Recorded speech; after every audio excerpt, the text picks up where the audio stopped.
Well, I think this episode should be called Van Life for the Over 65s. Can you cope? Because something happened to me today. I'd got back from Lincolnshire, I'd had a shopping delivery, and I was doing the next thing with my camper van, which was to go on the marsh. And I got to the marsh and something happened quite unexpected. It's never happened to me before. I was alone, it was remote, and it could happen to anybody who has a camper van, a car, or a motorhome. And I was busy explaining to you how nice it was to have a camper van at my age, and how wonderful it was, and the freedom it gives you. And I'd done all that on the video, and I told you about why I got this van and why I got this particular van, the Vivante, and what led up to getting it. And then something happened, and I wanted to tell you about it because it could happen to you. And I wanted to show you how it unfolded as well, because I'd already started making the video before it happened. So please watch it, because you'll learn something from it, and I have, and I won't do it again.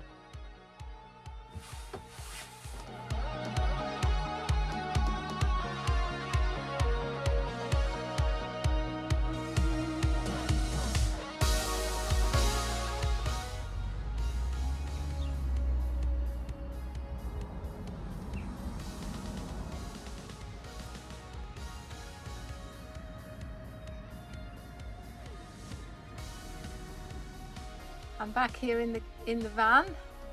I'm planning to go to the marsh, up on the marsh, for a walk to see if there's any bird life and wildlife and nature around.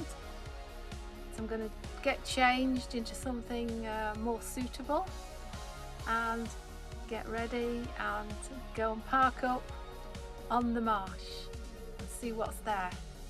So if you'd like to come along, pull up a coffee and a chair, and I'll see you there. Bye for now. How nice is that? I don't think it's the sort of day to go up on the marsh, but I'm going anyway. I'm going to defy it. See what happens. Yeah, there's one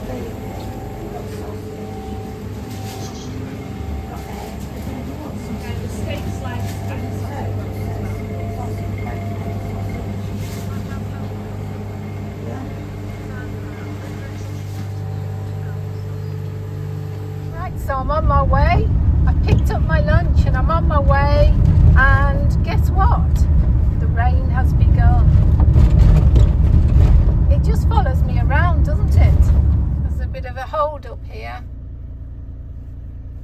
Somebody's cutting trees down.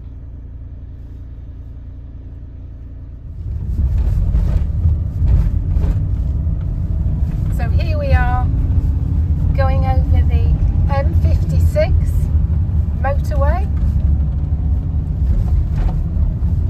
You can actually leave your car here at the side of the road if you want to. And right down onto the marsh now. It'll be a very rocky road, this. I don't really like it. It shakes my van. But I think they might have done a little bit of work on it recently, so it might not be too bad. Yeah, let's see. Let's brave it, shall we? Look, you can see the wind turbines. So we're going to go up there and have a look, and we're going to be quite close to them. Right, so over there, right up there, that's where we're going to walk. Along there, where the wind turbines are. Well, I'm up on Frodsham Marsh now, today, and I'm going to go for a walk along the top part of the marsh, and I'm going to take my camera to see if there's any birds about and wildlife. You never know what you might see. It's going to be windy, and I think it might rain because the rain follows me about. It just everywhere I go. Yeah, it's the Vanniversary today. I've had the van for 2 years now. I got it when I was 66 and I'm 68 now. I'm 70 next year. So you might think, well, yeah, when you're older, you're looking to have less responsibility, not more responsibility. And of course the van is more responsibility. You've got a lot of things to do to look after it. So while you're looking to make your life simpler, why get a van? You might say. Well, the reason I got my van was because I'd had a static caravan on a caravan site, and the caravan sites there, when you get older, you seem to want a little bit more peace and quiet. And I don't mind children running around and playing, but the caravan site that I was on started to change, and the owners can move you around if they wish to do so. They can say, oh, I don't want you on that plot, I want you on another plot. And that happened to me. And also the fees are very expensive now. So I decided not to have my static caravan anymore. I also had a small touring caravan permanently situated in my mum's garden, which was great because I could go there whenever I wanted, in the middle of Lincolnshire, in a very, very quiet, peaceful area, which was marvellous. You just open the door in the morning, perfect peace. It was lovely. But my mum died, and actually on the same year as I got this van, my dad died as well. And so for the first 2 years of me having this van, I didn't really do anything. I was a bit miserable, and I didn't feel confident anyway driving this van. And I didn't know if it had been a mistake or not. And so it was a difficult time. It took me 2 years of looking to find this van anyway, because when you start to think, right, well, I haven't got a caravan anymore, what shall I do? And I'd like to go around different places, see different places, park up somewhere, and you can stay out for longer, because you can't sit in your car in the rain and have a drink, and it's not very nice. And here you can go for a walk, you can come back, and I'm going to do that in a minute, and you can have your lunch, and then you can watch some telly, and I'm going to do that in a minute as well, because my telly's down there and I've got it with me. And this I've got with me as well. This is the power supply. Oh, the wrong way, that way. And that is powering my phone at the moment, but it's heavy. But it will power the telly. The telly lasts 2 hours. It's got all the Freeview channels. It lasts 2 hours on its own battery. But this is a 500 watt power supply. So if you want to watch the telly for longer than 2 hours, you can plug it into this, because the telly says on it that it's a 51 watt, and this is a 500 half a kilowatt 500 watt power supply. So you can plug the telly in to this and get a lot more time. You can get 10 more hours if you want. So that would be great if you had a power cut at home as well. It's got some extra uses, not just for the van. You could plug a lamp into it for 10 hours. Well, a 60 watt lamp bulb, you know, in old money, or a 40 watts. You could plug that in for at least 10 hours or overnight instead of going around with a candle.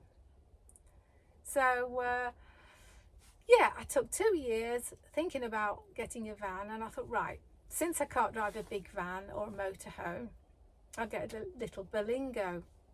And you know what? I couldn't find one anywhere because people are hanging on to them because they're quite desirable. And if I did find one, it would be a long way across the country to go and have a look at it. So I didn't do that. So I kept searching and I kept watching YouTube channels, and thinking about it, and I didn't have my caravan anymore. My parents had died and I was wondering what to do. So I got demoralised because I went to see a few vans a bit like this one, and I didn't like the layout because I knew that my plans for the van was going to be just afternoons out, because I've got the cat and the cat wouldn't like staying overnight anywhere. I don't know if I would either on caravan sites. So I just thought I need a van for afternoons out or for days out. And this one, when I found it, I was just about to give up. I'd been looking for 2 years and I thought, I'm going to give up. I'm not finding anything. And then I found this one with this lounge area and the back kitchen area there, and the front lounge area, which I'm sitting in now. And I found this one and I thought, yeah, I'll go and see that one. I saw it on the internet, decided to go and look at it. And the man said, would you like to see some different ones? I said, no, I only want to see that one. And I wasn't sure if I'd like it because I'd seen all these striations of a kind of, I wasn't sure if I liked that. But it's, I think it's supposed to resemble driftwood. And it actually grew on me and I like it now. I've got used to it and I like it. So the moment he drew the door open, I loved it. Straight away I knew this was the van for me, straight away. And it's got this area to sit in. This is like a little settee, and then the passenger side swivels round to face the person on the settee. And there's another chair where the tripod is that I'm filming from. And since I've had the van, I've been getting out and about. I can stay out for a long time. I can stay out into the night sometimes. Sit and watch the telly at night, have your tea and come home later on. And it's nice to have this van. So I'll do a little video on whether I regret it or not, and all the things that have gone wrong and all the things that I love about it. And there you can just basically go with the weather. That's one of the good things about it. You can say, oh, it's a nice day today. I'll just pack the van up. I've put some things in my fridge. I've been to the shop to get a sausage roll, which I'll have later on, and when I've been for a walk. And you can park where you want, and if there's some antisocial behaviour going on, you can move. You're not near anybody that you don't want to be near. And I found it to be just a great experience. Yeah, how long are you going to keep your van for when you're over 65? That's another question, isn't it? Well, you don't know, do you? You just don't know. So you've got to buy it in good faith and hope that you can keep it at least 5 years. And you can go, if you feel like you can't go long distance anymore, or you don't want to travel anymore, then do what I do and just go around your own area. Visit nice places. There's always somewhere and something to discover and somewhere nice to go. This here in the background, that's Helsby Hill there, and I'm sitting on Frodsham Marsh. And now I'm going to go for a walk up on the marsh and see what birds are about on the lake. Another day, another lake. And I'm going to take my camera, my big camera with a long lens. And then when I've done that, I'll be windswept and dishevelled. But I shall come back to the van, make some lunch and watch some television and just enjoy it, because it's quite a nice day today for a change. So let's go, shall we? Well, I'm driving home now. I never got to Frodsham Marsh. Something happened with the van, so I had to call the emergency services to help me, precarious position driving home because something could happen, but I'm hoping to get there, and I'll talk to you again when I get there. I noticed that the key fob was something was wrong with it, and what had happened was the bit that sticks out, the metal bit, had broken off, so I couldn't start the van, so I was essentially broken down. I didn't know if it had broken off in the ignition or if it had broken off somewhere else and I couldn't find it. I looked all in the van, everywhere. I couldn't find it. Looked on the road outside because I just got outside when I noticed it. Couldn't find it. And so I rang the breakdown services and they said, well, we don't do anything to do with keys, so we'll put you on to the RAC key people. So they put me on to the RAC key people, and they didn't know where I was, and they said, where are you? And I said, I don't know, I'm on the marsh. So they wanted to know my location, so a man came along in a car, and I asked him where I was, and he didn't exactly know the postcode, so he tried to help me. All the time I was on the phone to this other man from the RAC, and he was trying to help me as well. And then what happened was the man who had stopped in the car happened to notice there was a little silver 2-inch thing on the floor, which was the key fob bit that had broken off. And we tried to put it into the van and stick it in to the ignition and tried to turn it, and it worked. So I've managed to get myself home in that situation, and during the journey coming home, which was about 10 miles, the fob fell out onto the floor. So I think that silver part, the bit that I'd snapped off, must still now be in the ignition. So that's how it got me home. So I've now got to go inside and ring the man from the RAC key people who was trying to get hold of me because we got cut off, and he was trying to ring me back while I was coming home. I've got to tell him that I'm home, and then I've got to find out what to do about it, because I think that silver piece of the key is stuck in to the ignition, and if I find the bit that fell down, which I'm going to just do now.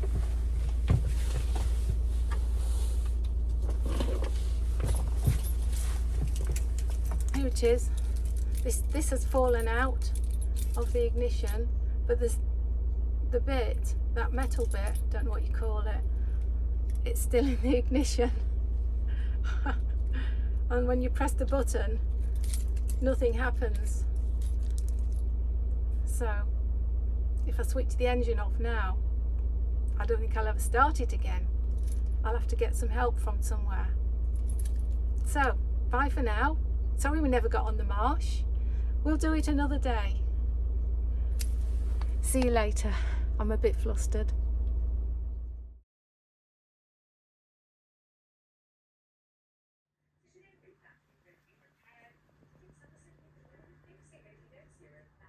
I have help coming.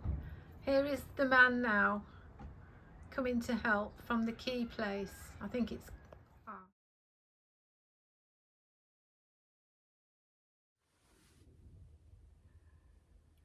Well, I've just come in the van to update you. The man has been and gone. He was sent from a company called We've Got the Key Auto Locksmiths, and there's a number for that, but I expect you can look it up on the internet. And he had a look at the old key, which is this. So that was my Vanniversary, 2 years of having the van. It didn't go to plan. There's the old key fob, all in bits. It was broken. The blade fell out, and the man said this can happen a lot. So they sent me a man from a company called We've Got the Key Auto Locksmiths, and he fixed the old key, which is there, and then he gave me a new key, which is there, and then he charged me a fee of £240 for doing that. But because I'd managed to get home somehow on the old key, he could come to my home, which was easier than trying to tell somebody where I am when I'm in the middle of a marsh with fields and trees all around and I didn't know the postcode. So basically what happened is that your breakdown cover will not cover you for lost or damaged keys, and they put you straight onto this RAC, through RAC, a company. They put me straight through on the phone to a company which deals with keys, and it was called We've Got the Key. And We've Got the Key came on the phone and decided they would come out to me because they were in the area. They would have come anywhere, but since I'd managed to get myself home, they came to my home, and now I've now got the new keys. So I'm all set now. Maybe I'll get away tomorrow. Who knows? Watch this space. Well, if you stuck around until the end and saw that video, you'll realise, like I did, that there's a very simple answer to the problem, and it's this. Take a spare key with you, because it's this bit here, that bit there, that snapped off, and it wasn't in the ignition. If it had have snapped off in the ignition, that would have been a bigger problem. But it snapped off at some point when I was getting out of the van, and I noticed that something was wrong. So if you just take a spare key, this is the spare key, and that's going to be with me in the van or in my bag, wherever I go from now on. So we will go on the marsh, and I hope it will be soon. Take care.